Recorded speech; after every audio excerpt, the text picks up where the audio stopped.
할렐루야. 오늘 오후 예배의 말씀은 아쉬울 때와 생색낼 때라는 제목으로 8번째 말씀 살펴보고자 합니다. 아합 왕에 대해서 여러분들과 말씀을 나누려고 제목을 아쉬울 때와 생색낼 때 이렇게 잡았습니다만 어감이 좋진 않네요.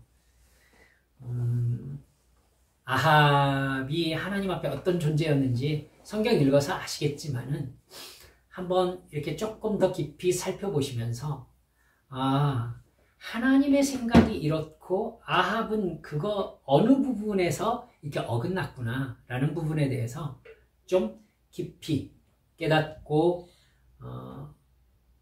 여러분 그 유혹은 아합에게만 있는 게 아니거든요. 나에게 찾아올 때도 내가 딱 짚어내고 물리칠 걸 물리칠 수 있는 영적 분별력이 여러분에게 있으시기를 주님의 이름으로 축원합니다. 갈멜산 제단에 불이 내려서 제물과 장작과 물까지 태워버린 사건은요, 우상숭배로 출발한 북이스라엘 나라지만은 여전히 하나님께서 이스라엘을 소유하고 계시다는 것을 증명하는 사건이었습니다.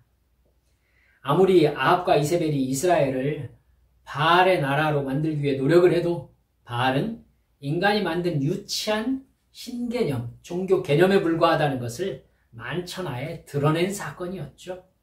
바알은 아무것도 아니었습니다. 3년 동안 비가 내리지 않았지만 비의 신, 폭풍우의 신 바알은 이슬 방울조차 맺히게 하지 못했습니다. 실제로 살아있는 신이 아니기 때문이지요. 여호와 하나님은 바알을 숭배하며 하나님의 말씀에 불순종하는 북이스라엘에 비가 내리지 않도록 조치하셨습니다. 여러분 3년 동안 비가 안 와보십시오. 우리나라도 아마 난리가 날걸요. 3년이 지나자 하나님께서는 그들을 불쌍히 여기셔서 갈멜산에서 이스라엘이 하나님의 소유임을 제단에 불을 내리심으로써 증명하셨습니다. 여러분, 그리고 하나님은 다시 이스라엘 땅에 비를 내리셨어요. 누가 폭풍우의 신입니까? 바로 여호와 하나님이셨던 겁니다. 바알이 아니에요.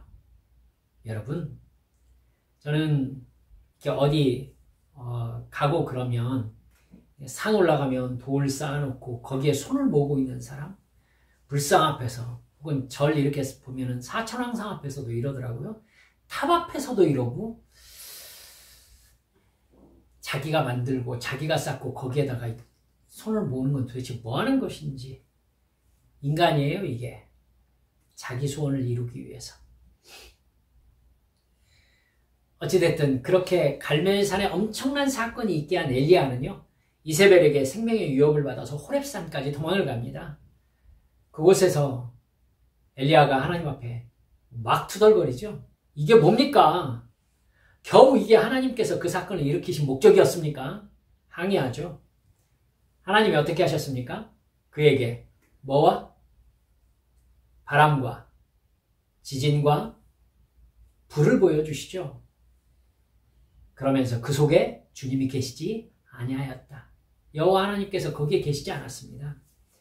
엘리야가 바람과 지진과 불처럼 압도적인 하나님의 능력으로 이스라엘이 하나님의 나라로 회복되게 해주시기를 기대했어요. 하지만 그것은 엘리야의 생각이었어요. 하나님은 압도적인 하나님의 임재를 통해서 하나님의 하나님 되심을 나타내지 않으십니다, 여러분. 하나님의 하나님 되심은 하나님의 사랑으로 드러납니다. 하나님께서 압도적인 하나님의 임재를 드러내실 때에는요, 심판의 하나님으로 나타나실 때입니다. 하나님께서 회개를 촉구하시며 하나님과 올바른 관계로 돌아오라고 하실 때에는 인격적인 하나님, 세미한 음성의 하나님으로 사랑의 관계를 유지하신다는 것을 잊지 말아 주시기 바랍니다. 하나님의 목적은 압도적인 임재를 통해서 복종을 강요하시는 게 아니에요. 하나님을 진정으로 사랑함으로써 하나님의 말씀에 기쁘게 순종하는 인격적 관계를 맺음으로 말미암아 구원받기를 바라시는 겁니다. 여러분, 하나님의 사랑만이 구원을 일으켜요. 압도적인 임재와 하나님께서 어떤 폭력적인 방법을 통해서 복종을 요구하시면은 여러분 그건 구원을 일으키시려는 게 아니라 심판하시려는 거예요. 하나님은 택한 자들과의 사랑의 관계 속에서 구원을 베풀고 싶어 하신다는 걸 잊지 마시기 바랍니다. 우리는 이런 하나님의 마음을 알지 못한 채 하나님의 방법을 답답해할 때가 참 많습니다. 엘리야처럼 바람과 지진과 불의 역사로 아무도 하나님의 하나님 되심에 시비를 걸지 못하게 하시면 되지 않겠느냐고 간단하게 생각할 때가 참 많아요. 그러실 것 같으면 여러분, 뭐하러 저 같은 부족한 목사들의 복음 전파를 통해서 예수님을 믿으라고 촉구하시겠어요? 여러분 혹시 슈퍼맨 영화 보셨습니까? 맨 오브 스틸이라는 영화 있었죠. 거기에서 외계인들이 지구상에 나타날 때 어떻게 하냐면 정말 편리하게 해요. 전 세계의 전파를 차단하고 내가 누구다라고 영상으로 나타나 버리잖아요. 그러면서 슈퍼맨을 찾습니다. 이러면은요, 문제는 정말 간단해요. 그쵸? 만약에 하나님께서 미가엘 천사장한테 온 세상의 TV와 라디오 전파를 차단하고 거기에 하나님의 경고를 10분만 얘기해보라고 해보십시오. 사랑하는 여러분들, 예수를 믿지 않으면 모두 다 멸망당할 것이다? 문제는 너무너무 간단할 겁니다. 이 세상의 모든 사람들이 교회로 나올걸요? 예수 믿겠다고 할 것입니다. 하지만 하나님 왜 그렇게 하지 않으세요? 사랑이 아니기 때문입니다. 그러실 것 같았으면 여러분, 불순종하는 이스라엘 백성들, 또 저 같은 사람들 보시면서 안타까워하시고 때로는 노하시고 슬퍼하시고 그러실 필요가 뭐가 있어요? 그렇죠? 너무나 간단하게 끝내버릴 수 있는데 엘리야는요, 그것을 생각하지 못했습니다. 세미한 음성으로 사랑의 관계로 우리를 초대하시는 하나님의 오래 참으심, 구원하시기 위해서입니다. 그런데 참 안타깝죠. 우리는 하나님의 오래 참으심을 만만하구나로 오해합니다. 그래서 우리가 찬양했듯이 이용하려고 합니다. 사랑하는 여러분들, 압도적인 하나님을 보는 사람은 불행해요. 왜 불행하죠? 심판의 하나님이시기 때문입니다. 기억하셔야 합니다. 그 일 있고 나서 20장, 21장에서는요, 아합의 통치 과정에 있었던 에피소드들을 이야기합니다. 아합이 21장 해가지고 이제 삶을 끝내거든요. 모두 다 아합의 죄를 고발하는 내용으로 나와 있습니다. 그 내용을 살펴보면서 하나님께서 아합에게 원하셨던 것이 무엇이었고 왜 아합이 심판의 길로 달려가게 되는지를, 그 구조적인 원인을 좀 깨달았으면 좋겠다 생각하고 있습니다.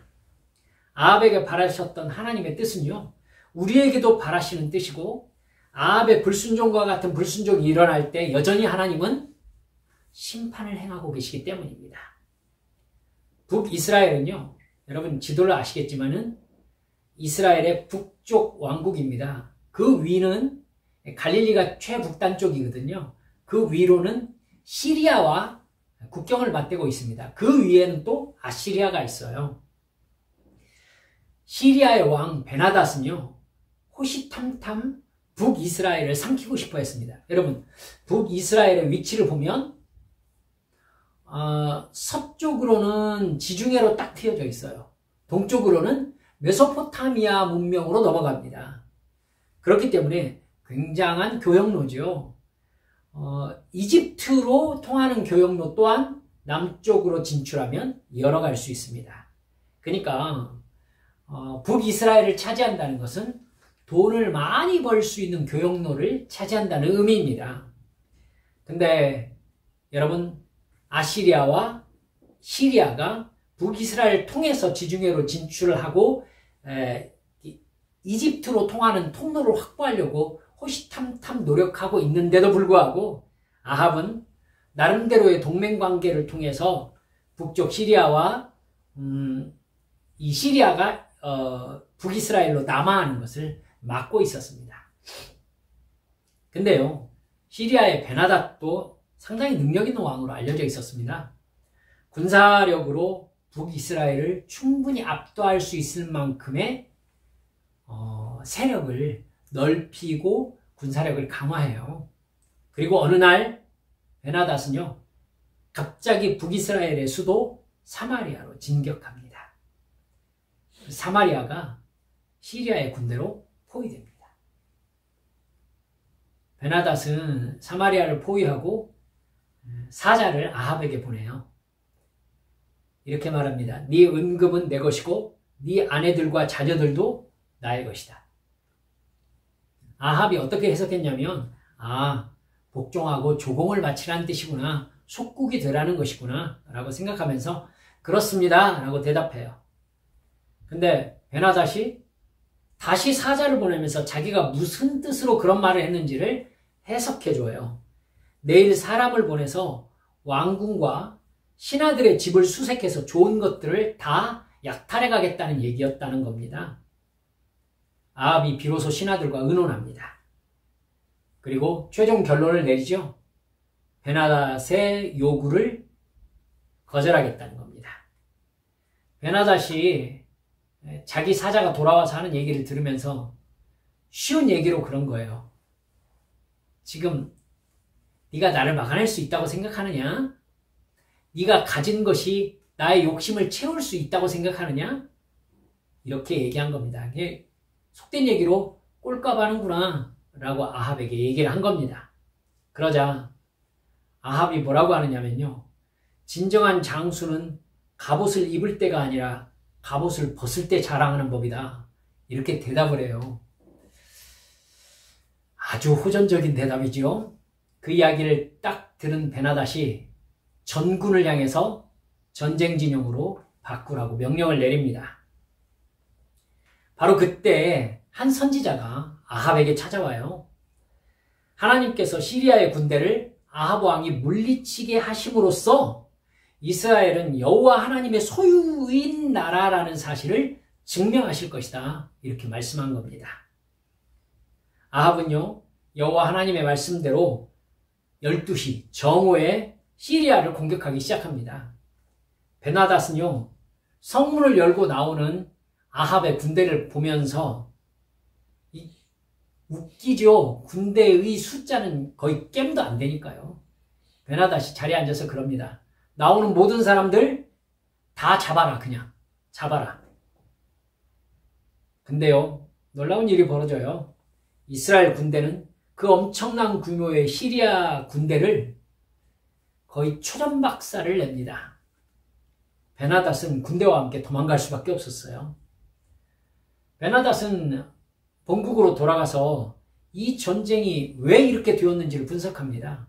신하들이 말하죠.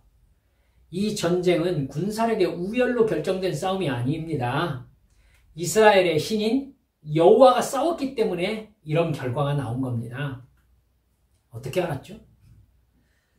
도저히 이해할 수 없는 전쟁 결과였기 때문이죠.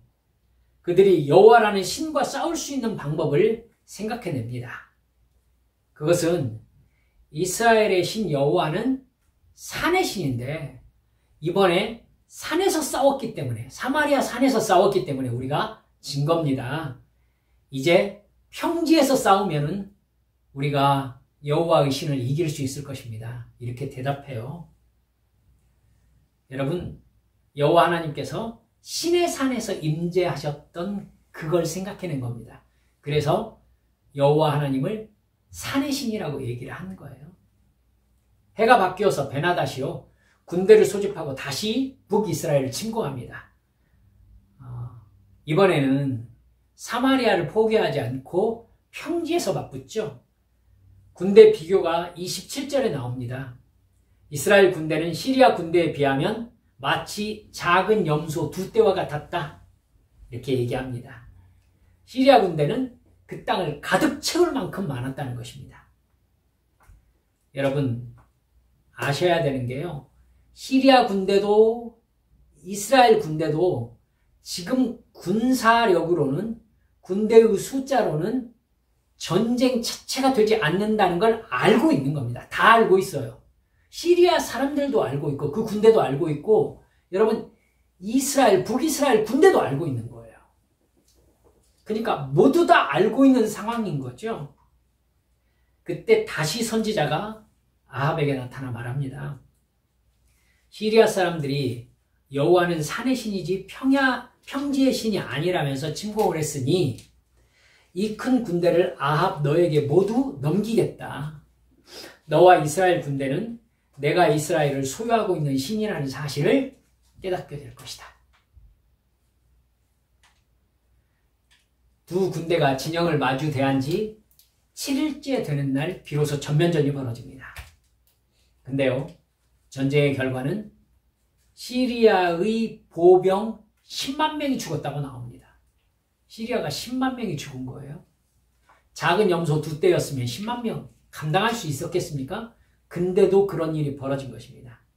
시리아 군대가 도망을 가요. 그래서 근처 아벡이라는 성으로 들어갑니다. 차라리 수성전을 하겠다는 것이죠. 근데 놀라운 일이 벌어지죠. 아벡 성이 안쪽으로 무너지는 겁니다. 성은 대부분 동그랗게 쌓기 때문에 여러분, 성이 무너진다는 건 바깥으로 무너진다는 거죠. 안으로 무너질 수가 없습니다. 성이라는 게. 또 성은 어느 정도 언덕 위에 세워져 있습니다. 그렇기 때문에 안쪽으로 무너지는 것은 위쪽으로 무너진다는 의미잖아요. 그렇기 때문에 있을 수가 없는 일입니다. 바깥으로 무너지죠. 무너진다고 하면. 그런데 아벡 성이 그 안으로 들어간 시리아 군대의 머리 위로 무너진 것입니다. 그래서 2만 7천 명이 죽었다. 성경에 나옵니다. 하나님께서 시리아를 그렇게 물리치신 겁니다. 여호와 하나님께서 이스라엘의 신이시라는 사실을, 하나님께서 이스라엘을 지키시는 신이시라는 사실을 증명하신 것입니다. 베나닷은요, 신하들과 함께 아벡 성 안의 골방으로 도망갑니다. 그리고 그곳에서 목숨을 구할 방도를 의논하여, 그리고는요, 굵은 배로 허리를 묶고 목에 줄을 동여매고 아합 왕 앞에 줄줄이 나갑니다. 그러면서 왕의 종 베나닷이 목숨만 살려달라고 애원하고 있습니다. 이렇게 말해요. 그러자 아합 왕이 이렇게 말합니다. 그가 살아있느냐? 그는 나의 형제다. 그리고 아합 왕 앞에 나온 베나닷 왕을요, 자기 병거에 올라타게 해요. 베나닷이 이렇게 말하죠. 저의 부친이 왕에게서 빼앗은 성읍들을 모두 돌려드리겠습니다. 제 부친이 사마리아 성 안에 제 부친 이름으로 거리를 만들었듯이 왕도 다메섹에 당신을 위한 거리를 만드십시오. 아합이 기분이 아주 좋아졌지요. 대국 시리아의 왕이 자기에게 지금 벌벌 기고 있는 겁니다. 아합은 이 조약으로 당신을 놓겠다 이러면서 베나닷을 살려보냅니다.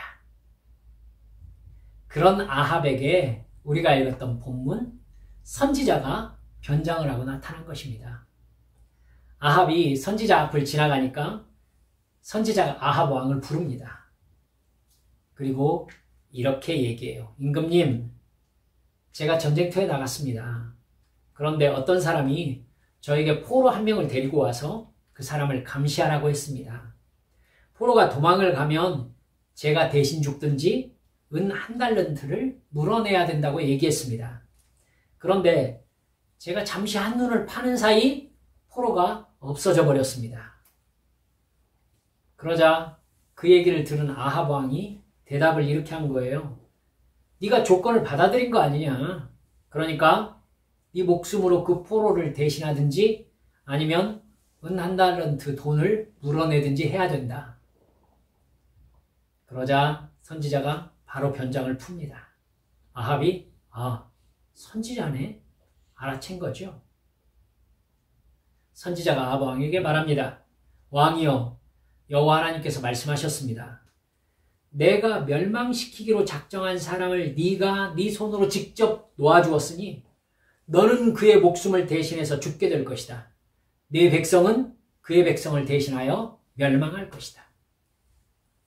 43절에 보면 아합이 근심하고 답답하여 그의 왕궁으로 돌아가려고 사마리아에 이르렀다 이렇게 말씀합니다. 여러분, 아합이 무엇을 잘못했지요? 문제는 간단합니다. 하나님께서 죽이시기로 작정하신 베나닷을 아합이 직접 놓아주었으니 베나닷의 목숨값을 아합의 목숨으로 갚겠다는 것입니다. 그럼 우리는 이렇게 물어볼 수 있죠. 아합이 이걸 하나님이 베나닷을 죽이기로 작정하셨다는 걸 알 수가 있었습니까? 알 수가 있었나요? 우리는 이 전쟁의 시작부터 하나님의 시선으로 쭉 살펴보실 필요가 있습니다. 이 전쟁은 처음부터 군사력으로는 상대가 되지 않는 전쟁이었죠. 시리아의 군사력이 압도적으로 많고 강했습니다. 이 전쟁에 갑자기 여호와 하나님이 개입하십니다. 앞에 갈멜산 제단에서 하나님이 불과 비를 내리시는 살아있는 신, 이스라엘의 주인이심을 증명하셨잖아요. 바알이 비의 신이 아니라는 걸 증명하셨습니다. 여러분, 바알이 왼손에 번개를 잡고 있고 오른손에 잡고 있는 게 뭐였죠? 기억나십니까? 두 개를 잡고 있거든요. 바알신이 이렇게 조각된 걸 보면 왼손으로는 번개를 잡고 있어요. 제우스와 연결된다는 거 아시겠죠? 제우스도 번개를 잡고 있습니다. 오른손에 뭘 잡고 있습니까? 창을 잡고 있거든요. 바알은 강한 군대를 상징합니다. 즉 돈과 부유함의 신이라는 겁니다. 돈과 힘의 신, 권력의 신이라는 겁니다. 바알이 전쟁의 신이라는 뜻이죠. 따라서 하나님은요, 이번에는 바알이 전쟁의 신이 아니라 누가? 여호와 하나님께서 전쟁의 신이심을 밝히고자 하신 것입니다. 아합과 시리아의 전쟁이. 첫 전쟁에서 하나님은요, 자신이 이스라엘을 지배하는 신이심을 이스라엘과 시리아에게 양쪽 다에게 증명하셨습니다. 군사력으로 상대가 되지 않는데 완벽한 승리를 거뒀죠. 베나닷과 시리아 군대도 여호와 하나님이 이스라엘을 지키신다는 것을 알았습니다. 여러분, 그러니까 돌아가가지고 여호와가 산의 신이 뭐니 그런 얘기를 한 거 아니겠습니까? 근데 다음 해에 베나닷이 다시 이스라엘을 침공한 겁니다. 여러분, 그러면 아실 수 있죠? 베나닷은 누구와 전쟁을 하기로 맘먹은 겁니까? 여호와 하나님과 전쟁을 하기로 마음먹은 것입니다. 당연히 여호와 하나님과 벌인 전쟁, 눈으로 보이는 것은 완전히 달랐습니다. 군사력은 하늘과 땅만큼 차이가 났었어요. 작은 염소 새끼 2떼만 했다고 했으니까. 그 사실을 북이스라엘과 아합도 알고 시리아와 베나닷도 알고 있습니다. 자, 이제 평지에서 산의 신 여호와와 베나닷이 싸우려고 마음먹고 있는 겁니다. 지금 베나닷은요, 아합은 별로 신경도 안 쓰고 있어요. 그럼 하나님이 나타나셔야죠. 여러분, 그럼 아합이 이 전쟁에 들어가면서 어떤 마음을 가져야 했었을까요? 이 전쟁이 무슨 전쟁이다? 여호와의 전쟁이로구나. 이걸 알았어야 했죠. 그렇죠? 자기도 정신이 있잖아요. 지금 이 상황에서 군사력만으로는 게임 자체가 안 된다는 걸 아합 자기도 알고 있어요. 그런데 하나님이 싸우래요. 그러면 하나님께서 싸우시겠다는 거죠. 여호와의 전쟁. 그럼 여러분 생각나시는 게 있죠? 여호와의 전쟁이 다른 말로 무엇입니까? 헤렘 전쟁입니다. 헤렘 전쟁이지요. 진멸 전쟁 말입니다. 아합과 북이스라엘 군대가 군사력으로 할 수 있는 일은 거의 없었습니다. 그저 하나님의 은혜, 값없이 베푸시는 호의에 의해서만 이 전쟁에서 죽지 않고 승리할 수 있었던 겁니다. 아합이 이걸 제대로 알았다면 여호와 하나님께서 이 전쟁에서 여호와 하나님을 대적한 베나닷을 또 시리아 군대를 죽이려고 마음먹으셨다는 것을 어렵지 않게 알 수 있었을 것입니다. 이해가 가시죠? 하나님은 베나닷과 시리아 군대를 전멸시킬 작정이셨어요. 왜? 여호와 하나님께 대적해서 전쟁을 걸어왔기 때문입니다. 베나닷을 하나님께서 신성모독죄로 죽이시려고 작정하셨던 겁니다. 아합이 이걸 알고 있었어야 했었어요. 자기 군사력과 자기 힘으로는 할 수 있는 게 사실은 아무것도 없잖아요. 그렇죠? 그래서 여러분 두 번째 전쟁을 말씀하시면서는 시리아 군대가 몇 명이 죽었는지를 말씀하고 있는 거예요. 이스라엘 군대가 전쟁이 벌어졌을 때 10만 명을 죽였다라고 나옵니다. 아벡 성으로 도망간 군대 2만 7천 명 위에 아벡 성이 무너져 내렸다라고 얘기하고 있는 겁니다. 하나님은 심판전쟁, 즉 헤렘 전쟁의 개념으로 시리아를 전멸시킨 겁니다. 이 전쟁은 여호와의 진멸전쟁이었던 거죠. 그런데 아합이 뭘 한 거예요? 베나닷과 거래를 한 다음에 놓아준 겁니다. 여러분, 그러니까 하나님께서 선지자를 보내서 아합에게 뭐라고 하신 거예요? 나의 심판전쟁으로 죽음을 작정한 베나닷을 네가 놓아주었어? 네가 하나님이냐? 이제 심판의 대상을 네가 놓아주었으니 그 심판은 누구에게 임한다? 너에게 임한다. 이렇게 말씀하신 것입니다. 여러분, 이 개념은 낯선 개념이 아니죠. 사무엘상 28장 18절에 보면 하나님께서 사울 왕에게 이렇게 말씀하셨습니다.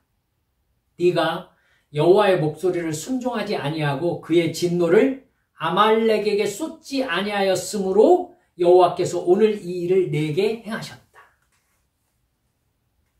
사울 너는 죽는다라고 얘기하면서 네가 아말렉의 진멸전쟁을 행할 때에 하나님의 심판을 그들에게 시행했어야 하는데 너는 심판을 행하지 않고 그 진멸전쟁을 이용해서 너의 권력과 너의 이익을 취하려고 했다. 그러니 너의 목숨이 그들을 대신해서 죽을 것이다. 그들이 받아야 될 심판이 너에게 임했다. 라고 말씀하신 것입니다. 여러분, 그 이전 시간에는 뭐가 있었어요? 여리고 전쟁이 있었죠? 여리고성 함락전쟁에 누가 나옵니까? 아간이라는 사람이 나옵니다. 아간이라는 사람이 왜 죽었습니까? 하나님께 바치라고 한 물건을 자기가 가졌기 때문이었어요. 도둑질입니까? 여러분, 도둑질의 개념을 훨씬 넘어 있어요. 하나님은 여리고를 진멸하시려고 마음먹었습니다. 그래서 생명체는 남김없이 죽이고 모든 물건은 하나님 앞에 바친 바 된다라는 진멸전쟁을 선포하셨는데 아간이 진멸의 대상인 물건을 가져간 것입니다. 그것이 무슨 의미였어요? 그걸 가져간 사람은 함께 진멸의 대상이 된다라는 걸 아간이 믿지 않았던 겁니다. 믿지 않았던 거예요. 여러분, 아합 그걸 알아야 했었습니다. 하나님의 진멸전쟁이 벌어지고 있구나. 완전 긴장해야 했죠. 전쟁은 하나님이 싸우시는 이상 이깁니까 집니까? 이건 틀림없이 이기는 전쟁입니다. 그때 아합은 뭐 해야 했었어요? 하나님의 말씀에 온전히 순종해서 진멸전쟁을 이루어 하나님의 심판을 선포해야 했었습니다. 하지만 아합은 그걸 자기의 이익을 위해서 취한 겁니다. 자기가 하나님이 된 거죠. 자기가 베나닷의 목숨을 쥐고 있는 존재인 것처럼, 즉 자기가 하나님의 권능을 가지고 있는 것처럼 행세한 것입니다. 하나님의 영광을 도둑질하는 것이죠. 하나님께서는 그걸 보시고 아합을 죽이시겠다고 말씀하십니다. 심판전쟁이었기 때문에 네가 심판전쟁의 결과를 바꿨으니 네가 심판을 당한다라는 성경의 자연스러운 논리였습니다. 아합이 이 전쟁에 승리한 것은 자기 능력이 아니잖아요. 그렇다면 아합은요, 최소한 하나님께 이 전쟁에서 베나닷을 잡으면 어떻게 해야 합니까? 라고 물어보기라도 했어요. 자기도 알고 있잖아요. 게임 자체가 안 되는 걸. 근데 베나닷 왕을 자기가 포로로 잡았단 말입니다. 그러면 당연히 미리 알고 있었으면 베나닷을 죽여야 했었던 것이고, 하나님 어떻게 할까요? 최소한 물어보기라도 했어야 될 거 아니냐는 거예요. 그러나 아합은 자기가 목숨을 구걸해야 하는 처지였음을 망각하고 베나닷 앞에서 이 전쟁의 주역이 이 전쟁을 이긴 것이 자기의 능력 때문인 것처럼 행세했던 겁니다. 사랑하는 여러분들, 하나님을 이기겠다고 신성을 모독한 사람을 놓아줌으로써 자기가 신성을 모독한 사람이 된 것이죠. 하나님의 은혜를 자기의 능력으로 포장해서 자기의 권력을 높이는데 사용한 것입니다. 하나님이 베나닷 대신해서 너를 죽일 것이다. 여러분, 우리가 예수 그리스도의 십자가 대속의 죽음과 부활을 믿고 구원받은 이후에 우리는 십자가의 피로 값주고 사신 인생임을 믿습니까? 할렐루야. 여러분, 예수님의 십자가의 피로 나를 하나님께서 사셨습니다. 그럼 난 누구 겁니까? 하나님의 것입니다. 따라서 성령께서 깨닫게 하시는 하나님의 말씀에 순종하는 삶이 우리에게는 너무 자연스럽고 당연해요.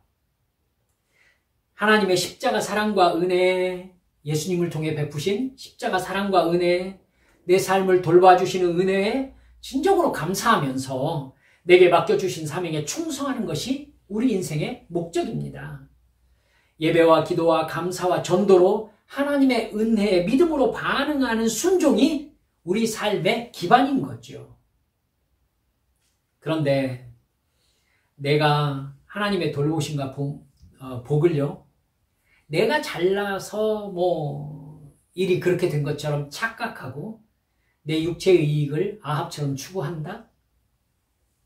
세상 즐거움과 자랑을 위해서, 그걸 누리기 위해서, 돈을 벌기 위해서, 더 많이 갖기 위해서, 더 많이 누리기 위해서 살아간다면 여러분, 하나님의 은혜를 도둑질한 행위가 되는 겁니다. 우리는 온전히 하나님의 소유예요. 그렇기 때문에 온전히 순종하는 것이 마땅하고 당연합니다. 근데 하나님, 저는요 하면서 마치 나의 삶이 내가 어떻게 해야 되는 것처럼 나의 유익을 위하여 산다? 하나님의 소유임을 잊어버린 것입니다. 나의 지금의 삶이 하나님의 은혜의 결과임을 잊어버린 것입니다. 그러면 어떻게 결과가 되겠습니까? 예수 믿는 사람이 아닌 거지요. 아합은 시리아와 다시 전쟁하는 중에 화살을 맞고 죽습니다. 여러분들과 함께 다음 주에 또 살펴보게 될 것입니다. 자기가 살려준 시리아와의 전쟁에서 시리아에 의해서 죽습니다. 하나님의 말씀대로 됐지요. 하나님의 자녀가 돈을 숭배하면서 자기 육체적 만족을 위해 살면 결국 자기가 숭배하는 돈이 그 사람의 영혼을 무너뜨립니다. 하나님과의 관계를 무너뜨립니다. 그를 죽여요. 그래서 사도 바울은, 여러분 성경 읽고 계시죠? 돈을 사랑함이 뭐다? 일만 악의 뿌리다. 이렇게 경고하고 있는 것입니다. 사랑하는 여러분들, 절대 아합과 같은 사람 되지 맙시다. 이 세상 저같이 모자란 인간이 살아봐도 진짜 눈 깜빡할 사이더라고요. 여러분, 절대 그렇게 보이지 않겠지만은 제가 50이 넘었습니다. 사랑하는 여러분들, 저는 제가 50 넘어 살 거라는 생각도 못 해봤습니다. 이제 눈 깜빡할 사이에 하나님 나라로 떠나갈 시간이 다가올 겁니다. 영혼 앞에 섰을 때 내가 누구로 드러날 것인가? 진짜 두려워야 될 것이 바로 그것입니다. 하나님은 그걸 보고 계세요. 아합의 행동에 거기에 결격사유가 생긴 것입니다. 여러분, 바보 같은 짓 하지 맙시다. 오직 하나님의 말씀에 순종하면서 영혼을 준비하는 이 세상에서의 삶을 하나님 나라를 준비하는 삶으로 살아내는 우리 믿음의 성도들 모두 되어주시기를 주 예수님의 이름으로 축원합니다. 함께 기도하십시다. 사랑하는 성도 여러분들, 아합을 바라보시면서 여러분 어떤 생각이 드십니까? 하나님께서 내게 주시는 복이 하나님이 하나님 되심을 우리에게 보여주시는 사랑의 사인입니다. 그 사랑에 우리는 믿음과 순종으로 응답해야 되지 나를 높이는 도구로 받아버리면 안 되죠. 그렇죠? 아합은 하나님의 은혜를 자기를 높이는 도구로 받습니다. 그래서 하나님의 은혜를 배신하죠. 그래서 아합이 버림받은 것입니다. 사랑하는 여러분들, 선악과는 축복으로 주어진 것입니다. 하지만 그것을 아담과 하와는 저주의 도구로 바꾸었습니다. 우리에게 주신 지금의 위치, 지금의 물질, 지금의 관계, 하나님이 축복의 은혜로서 우리에게 주신 것입니다. 사명을 감당하는 도구로서 주신 것입니다. 근데 그것을 나를 높이고 세상 즐거움을 누리는 데 사용해버리면 여러분 은혜에 대한 배신인 거죠. 이 시간 기도하시면서 주여, 사도 바울처럼요, 제가 무엇을 할까요? 저를 구원하신 주님, 저에게 무슨 말씀을 하시고 싶으셔서 이 자리와 이 관계로 넣으셨습니까? 깨닫는 말씀 순종하겠습니다. 이 시간 함께 통성으로 기도하십시다. 아버지 하나님, 할렐루야, 감사합니다.